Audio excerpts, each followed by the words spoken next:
So if you'd like to ask a few questions before we eat. That last little series, did you shoot like really shell and depth of field, or did you do it afterwards? There's nothing done afterwards except the actual,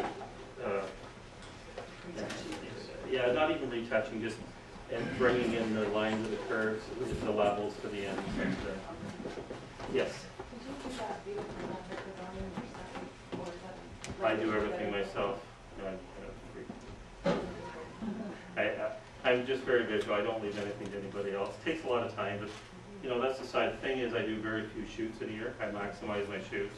My shoots bring me in a lot of money, and we travel around. We get our paid vacation out of it, and all those things are just the perks, and the customers appreciate it. Yes. Do you decide ahead of time what's going to be black and white, sepia, or whatever? Yes. Not ahead of the shoot. No. Like when you're doing your 40, say that's going to be black and white. If they say, can we get it in color? You say no. Well, all the processing's done. I can't go through the process again. So you either had two options. I used to use this logic all the time with my kids. It's never the option that they think they have. It's always kind of a worst case scenario or whatever. So it's the same with that. If I'm going to prepare all these images for you so that you can see how they're going to look, I can't be reworking them. If you want to see all the raw images and have choices after, then you know that's kind of the two options that you have. And I'm not interested because I'll put a half a day or whatever into processing those, and I'm not interested in reworking them at all. You don't save your layer.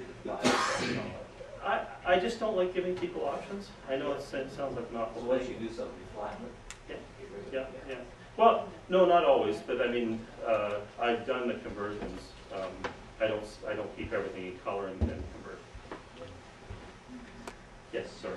For that shoot of the 200 with a couple less, so 200, you've got 200 images. Approximately how much time did you spend to bring them from the 200 images to make your selections? To the 80? To the 40. To the 40? And finish that's on, I just can't remember exactly because what I did was, I think I broke it up because I had 2 or 3 days. Normally I do the process right away. That's, I mean, everything isn't quite as deliberate as it. Those are the steps I make, but I mean, they're just done boom, boom, boom. I'd just be moving from one end to the next. So I really had to think of all the steps and kind of exaggerate them a little bit. So what I did is I had 3 days or whatever in between. And so just because the workload was so massive, because I would never ever load those all up to a gallery so everybody could see them, take the full selection, and then break it down and load that all up to a gallery. So I did those on consecutive nights. And you know, the process of going down to the 80 is pretty quick for me. I can pretty well go through and tap. It might take me. from 200 to 80. Yeah, and then once I got to the 80, it's 80 to 40. I never think back about the 200 again. So I'd say, you know, 5-10 minutes or whatever to. But then for your process for blacks, for getting them. So once I've got it down to the 40, I want some type of balance in the same way that when I'm shooting, I know that I have to have a balance. I can't have everybody looking all mid-length, so close-ups, and so I try and just mentally picture where I want to go. And it's the same with that. I want a nice balance of black and white, sepia, mid-tones. So there's some shots that I won't necessarily want to even put in that final 40, but they make the mix nice.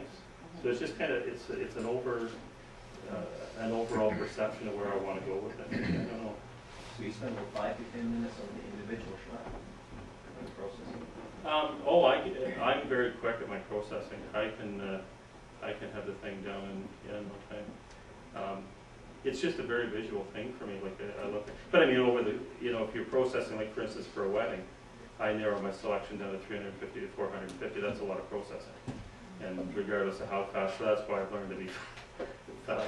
I'd sit down and spend 2 hours on one shot. Oh.